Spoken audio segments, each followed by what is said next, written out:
My great-grandma lived until she was 98 years old. She outlived her brothers, her husband, many of her friends, and even one of her sons. You might think she would have been too sad to keep going, but she did. Every morning she would call her next-door neighbor Rose just to check in and chat. Nearly every week she went to the movies or the theater, and every opera season she went to see many operas. But she wasn't doing all of this alone. She did these activities with her friends, three old ladies who had similar interests and a great love for each other. Rose, Rosalie, and Lillian were such a big part of her later life. Having these three best friends didn't just make my great-grandma's life better, it made her life longer. A clinical review of nearly 150 studies found that people with strong social ties had a 50% better chance of living longer than those who don't have social ties.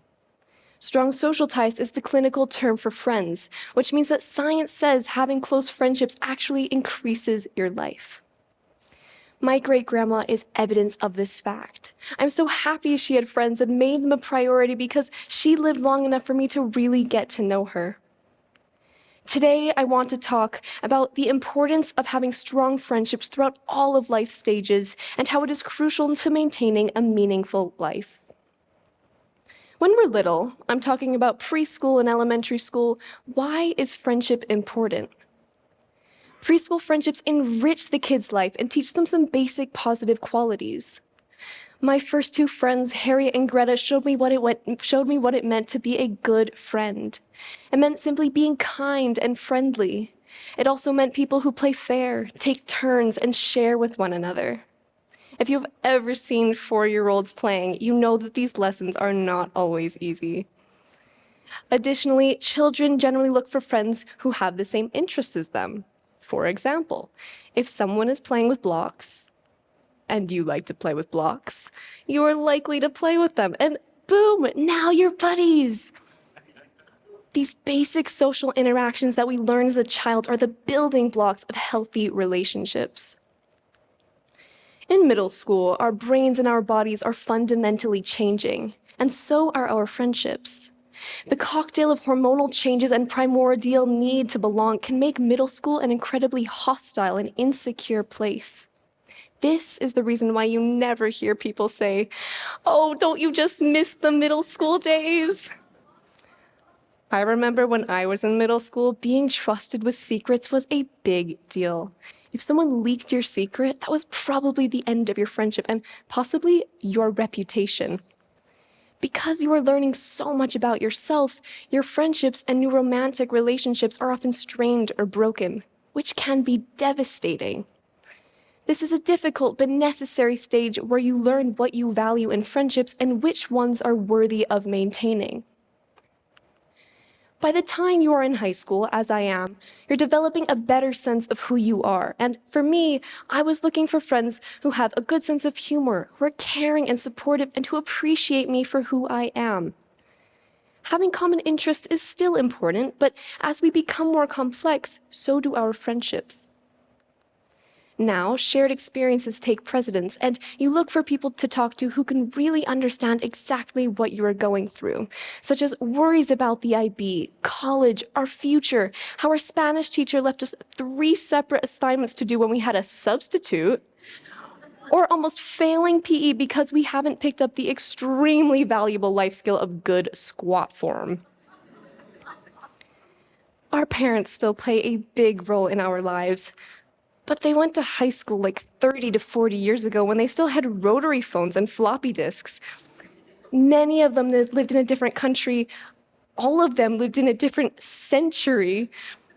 And no offense to our parents, I know they love us, but sometimes they just don't get it. And a real friend almost always understands. It can be hard to make friends, and sometimes it is even harder to maintain friendships, but it is important that we do so nonetheless. This past summer, my best friend moved to Singapore. That's 11,000 kilometers away from Barcelona, practically on the other side of the world. But thanks to social media and the internet, I can easily communicate with her and still stay in touch. Now, as we skip a few years and leap into adulthood, maintenance of friendships becomes more essential when you're settled, confident, and possibly even married. Adults generally aren't meeting lots of new people all the time, and they have many responsibilities, such as working and taking care of their kids, that take away from any friends they do have. Still, adults need friends. Studies show that relationships with family members don't have the same benefits of longevity as friendships with non-family members. Oftentimes, parents are so occupied and spend so much of their time with their children that friendships sometimes take the back seat. Psychologist Seth Meyers believes that your identity as a parent shouldn't be your sole identity. While you may love them very much and feel so connected to your family, there is a different responsibility you have with your friends as you decide who they are. Interestingly, 3 decades ago, 3% of Americans told Gallup pollsters that they had no close friends at all. While in 2021, this percentage increased to 12%. That's 4 times as many people who say they don't have any close friends. This drastic percentage change could be a result of multiple factors. Parents and adults have all probably had to work overtime at some point to fulfill their work responsibilities, especially when many jobs expect workers to work extra hours. It is significantly more challenging for adults to make friends when the people you are surrounded with are inconsistent. The average person now switches jobs 12 times according to the Bureau of Labor Statistics, and it is only increasing. This contrasts with my great-grandma's age when people often stayed at the same company in the same town for the vast majority of their lives. Not only does creating friendships become more difficult, but so does maintaining friendships, because it takes more effort to stay in contact with someone who has different working hours, lives in a different time zone, and has separate familial obligations. When you are a student at school, you are constantly with the same people, making it easier to have friends. It's also interesting to have a look at the impact social media has had on people in terms of developing and sustaining friendships. Social media has negatively affected the standardized ways in which we socialize. The ease with which we can text people instead of calling them or look at photos of other people instead of actually seeing them in real life often makes us not willing or anxious to take that extra step. Psychologically, dopamine is released when we look at our phones and social media, and this often prevents getting the same enjoyment out of real-life interactions. It has been widely studied and now largely accepted that social media is linked to anxiety and depression. However, social media does have benefits as it relates to friendships. It can be a great resource for finding and staying in touch with many friends. I'm sure many of us have friends that live far away, and without these technologies, we wouldn't be able to stay in touch with them, at least not with the same frequency. Many children and teenagers have been able to better find support systems through social media. For instance, looking at a Pew Research Center study of American teens, 67% say social media makes them feel like they have people who can support them through tough times. And 58% say that what they see online makes them feel more accepted. Not only is social media beneficial for platonic relationships, but also romantic relationships. For example, in 2022, there were 366 million people using online dating apps, and over 13% of online users have gotten engaged or married. If we assume this trend globally, over 47 million people have gotten engaged or married because of online dating platforms. My dad always says you should marry your best friend. And although these statistics are about marriage, you can extrapolate that many people are using social media to find friends. So, what does all of this tell us? My point is not that we shouldn't use social media to connect with others, but it's instead that relying on social media can limit you to one type of connection, when it's important to have a variety of types of friendships that are reinforced in a variety of ways.